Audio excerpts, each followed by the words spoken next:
अस्सलाम वालेकुम बच्चों। दुरूद पाक पढ़ेंगे। अल्लाहुम्मा सल्ली अला मुहम्मदिन व अला आलि मुहम्मदिन व बारिक वसल्लिम। रब्बि इश्रह ली सदरी व यस्सिर ली अमरी वहलुल उक़दतम मिन लिसानी यफ़क़हू क़ौली। रब्बि यस्सिर व ला तुअस्सिर व तम्मिम बिल खैर। बच्चों, आज का जो हमारा टॉपिक है वो है discovery of nucleus. Discovery of nucleus जिसने की उनका नाम है रदरफोर्ड और ये 1911 में हुई।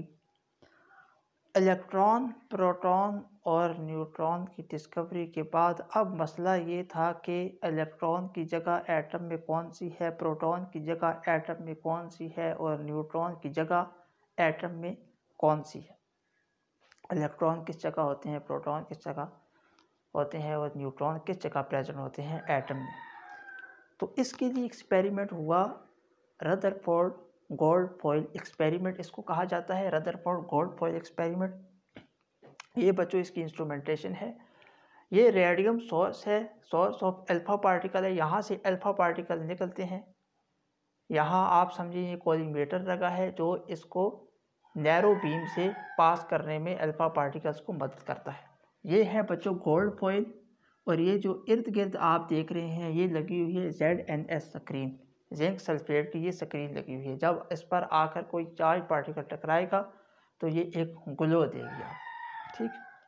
अच्छा, अब क्या हुआ बच्चों, alpha particle most of the यहाँ आकर टकराए। कुछ अल्फा पार्टिकल आप जानते हैं बाउंस बैक हो गए, कुछ अल्फा पार्टिकल आप जानते हैं डिफ्लेक्ट हो गए। तो इन सारी बातों से हमें पता क्या लगता है, इनसे कंक्लूजन किस तरह साइंटिस्ट ने अखज़ की, डेराइव की, इनसे नीचे वाली फिगर ये चीज़ ही और ज़रा बेहतरीन अंदाज में एक्सप्लेन कर रही है। यहाँ से देखें बच्चों, अल्फा पार्टिकल आए। ये बच्चों ये जो आप देख रहे हैं ये इलेक्ट्रॉन्स हैं, ये इलेक्ट्रॉन्स हैं। इमेजिनेशन की कि ये इलेक्ट्रॉन्स हैं जो न्यूक्लियस के इर्द गिर्द हैं। दरमियान में हमने ये कहा कि ये न्यूक्लियस है और ये इलेक्ट्रॉन्स हैं। अच्छा, अब हुआ क्या कि बच्चों अल्फा पार्टिकल, ये गोल्ड फॉइल है, ये गोल्ड फॉइल है, ये गोल्ड फॉइल का न्यूक्लियस है। अच्छा, अब क्या हुआ, जब अल्फा पार्टिकल बिल्कुल दरमियान में आया ना, ये देखो ये दरमियान है,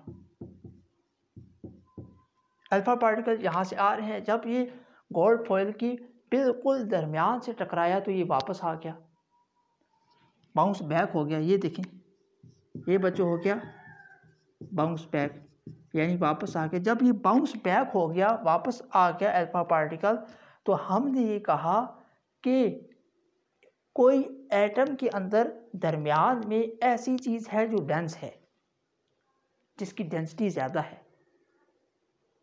बात समझे, यहाँ से अल्फा पार्टिकल गया लेकिन टकरा कर वापस आ गया। भाई देखो इसका क्या मतलब है,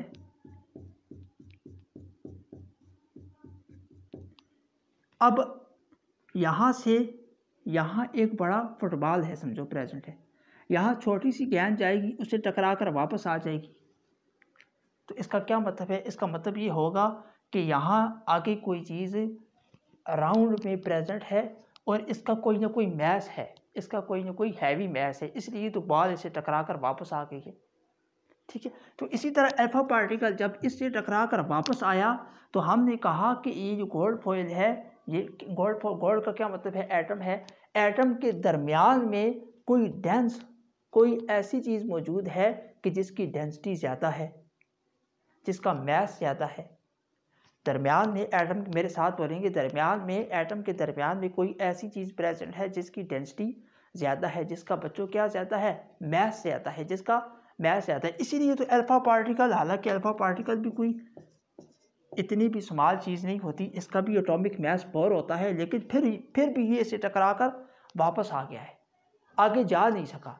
तो इसका मतलब है कि एटम के दरमियान में कोई रुकावट है और उस रुकावट को हमने कहा है कि वो एक डेंस, एक राउंड, एक डेंस तरह का एक स्ट्रक्चर एटम के दरमियान में प्रेजेंट है और उसको ही हमने नाम दिया है बच्चों कि वो क्या है, न्यूक्लियस है।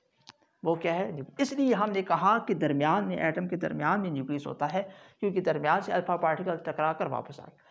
फिर ज़्यादातर इस दरमियान से थोड़ा सा आप इधर जाएं या इधर जाएं तो ज़्यादा अल्फा पार्टिकल इसके दरमियान से आगे पास आउट हो गए, आगे ज़्यादा पास आउट हो गए, ठीक हो गया।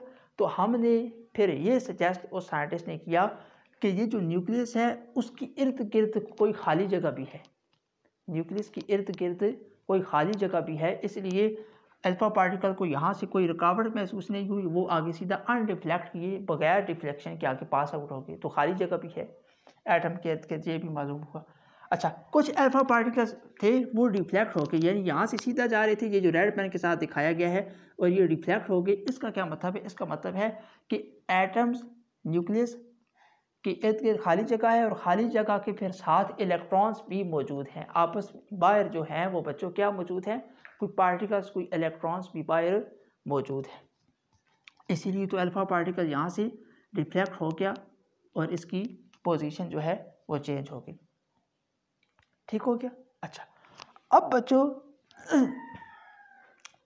साइंटिस्ट ने ये क्यों कहा कि इलेक्ट्रॉन बाहर होता है और प्रोटॉन और न्यूट्रॉन न्यूक्लियस के अंदर होते हैं? ये क्यों कहा बच्चों? इसलिए कहा क्योंकि जो न्यूक्लियस था उससे अल्फा पार्टिकल टकरा कर वापस आ गया था। जब किसी चीज़ का मैस ज़्यादा हो तो उससे ही चीज़ टकरा कर वापस आ जाती है। अगर किसी चीज़ का मैस कम हो, बहुत कम हो, तो उसके साथ जब चीज़ लगेगी तो डिफ्लेक्ट होकर जाएगी, वापस नहीं आएगी। इसलिए मैस ऑफ इलेक्ट्रॉन कम है, इलेक्ट्रॉन का मैस कम है, जब अल्फा पार्टिकल से टकराता है तो डिफ्लेक्ट हो जाता है। समझ आई? न्यूक्लियस है, न्यूक्लियस में क्या प्रेजेंट है? प्रोटॉन। जब उससे टकराता है अल्फा पार्टिकल तो डिफ्लेक्ट बैक होकर वापस आ जाता है, क्योंकि न्यूक्लियस का हैवी मैस होता है, न्यूक्लियस का मैस ज़्यादा होता है। प्रोटॉन का मैस है कितना? 1.0059 AMU, और इलेक्ट्रॉन का कितना है? 0.00059 AMU। ठीक हो गया? इतनी बातें आपको समझ में आई? तो न्यूक्लियस हैवी क्यों है? क्योंकि इसमें प्रोटॉन्स प्रेजेंट है। ठीक है, हमने ये बात क्यों की बच्चों की इसमें प्रोटॉन्स प्रेजेंट है न्यूक्लियस में? क्योंकि भाई न्यूक्लियस से अल्फा पार्टिकल टकरा कर वापस चला गया है, बाउंस बैक हुआ है। जब वो बाउंस बैक हो गया है तो हमने ये कहा कि न्यूक्लियस हैवी है, हैवी चीज़ ही टकरा कर चीज़ बाउंस बैक होती है ना। न्यूक्लियस जब हैवी है तो हैवी न्यूक्लियस फिर तब ही हो सकता है कि जब इसमें प्रोटॉन्स प्रेजेंट हो, क्योंकि प्रोटॉन का मैस ज़्यादा होता है इलेक्ट्रॉन से। क्योंकि इसमें तब ही हो सकता है न्यूक्लियस हैवी जब इसमें न्यूट्रॉन प्रेजेंट हो, और न्यूट्रॉन का मैस 1837 टाइम्स हैवियर होता है इलेक्ट्रॉन से। ठीक हो गया? अल्फा पार्टिकल बाउंस बैक करके न्यूक्लियस से वापस चला गया, तो हमने कहा कि न्यूक्लियस का मैस ज़्यादा है, न्यूक्लियस का मैस ज़्यादा है। न्यूक्लियस का मैस ज़्यादा तब हो सकता है जब न्यूक्लियस में प्रोटॉन और न्यूट्रॉन दोनों प्रेजेंट हो। इलेक्ट्रॉन का मैस तो बहुत कम होता है। समझ आ गई बात?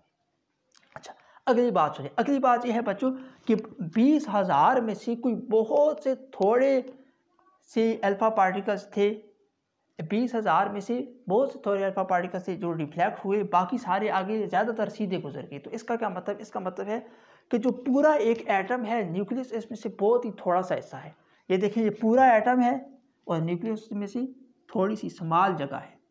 न्यूक्लियस का जो वॉल्यूम है वो पूरे एटम के मुकाबले में न्यूक्लियस का वॉल्यूम जो है वो बहुत थोड़ा है। ठीक हो गया? इसलिए तो बाकी 20,000 के 20,000 आगे सीधा गुजर गए, 20,000 में से कुछ थोड़े से जो पीछे बाउंस बैक हो गए। तो बच्चों ये था very easy discovery of nucleus, ये हमने डिस्कवरी ऑफ न्यूक्लियस की। अच्छा,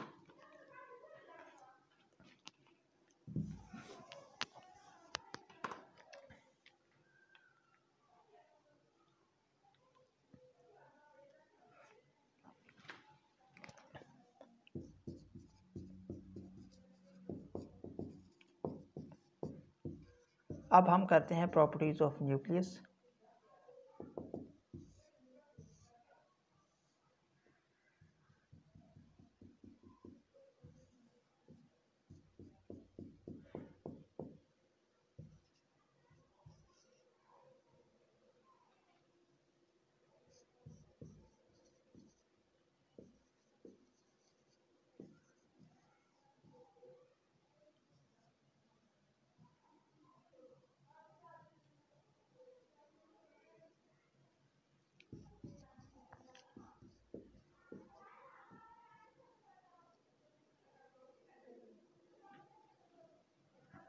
the small volume of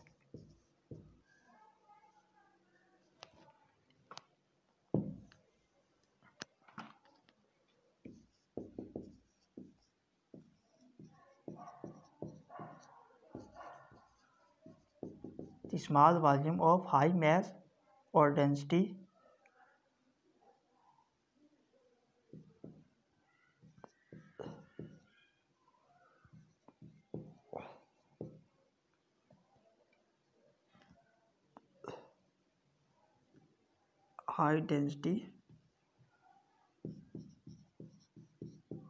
portion of atom is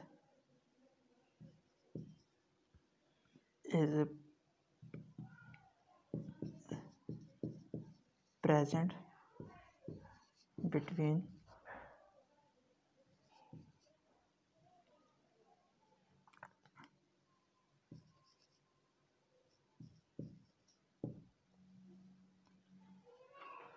small dense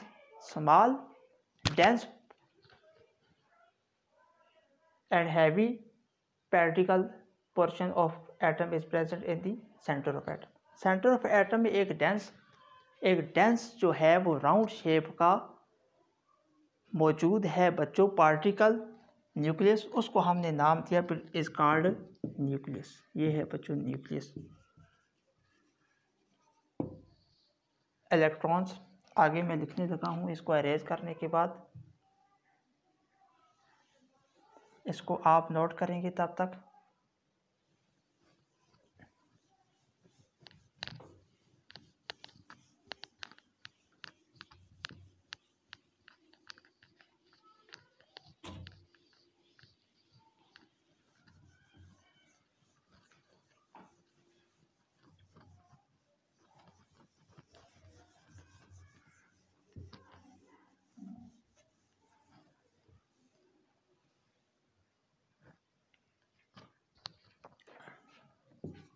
The volume of nucleus is very small as compared to the total volume of atom। Total volume of atom इतना ज़्यादा था और दरमियान में जो nucleus था उसका वॉल्यूम जो था वो कम था। ठीक हो गया। अच्छा, number of protons equal to the number of electrons. Electrons present outside the nucleus. Atom का मास किसकी वजह से होता है? प्रोटॉन की वजह से और न्यूट्रॉन की वजह से। एटम का मास किसकी वजह से होता है बच्चों? एक एटम में मौजूद न्यूक्लियस की वजह। एक एटम का जो मास होता है वो उसकी सेंट्रल पार्ट की वजह से होता है। और सेंट्रल पार्ट क्या है बच्चों? सेंट्रल पार्ट है न्यूक्लियस। और न्यूक्लियस में होते हैं प्रोटॉन और न्यूट्रॉन, और प्रोटॉन और न्यूट्रॉन का ही मास होता है। इलेक्ट्रॉन का मास तो नेग्लिजिबल होता है। तो इसलिए हमने कहा कि electrons present outside the nucleus, electrons nucleus की बाहर प्रेजेंट। समझ आई? तो इसको आप नोट्स करेंगे। तो आई थिंक बच्चों के दिस इज ऑल अबाउट। मैं देखता हूँ कि शायद मुझसे कोई पॉइंट मिस हो गया है तो वो कर लेते हैं हम। अच्छा,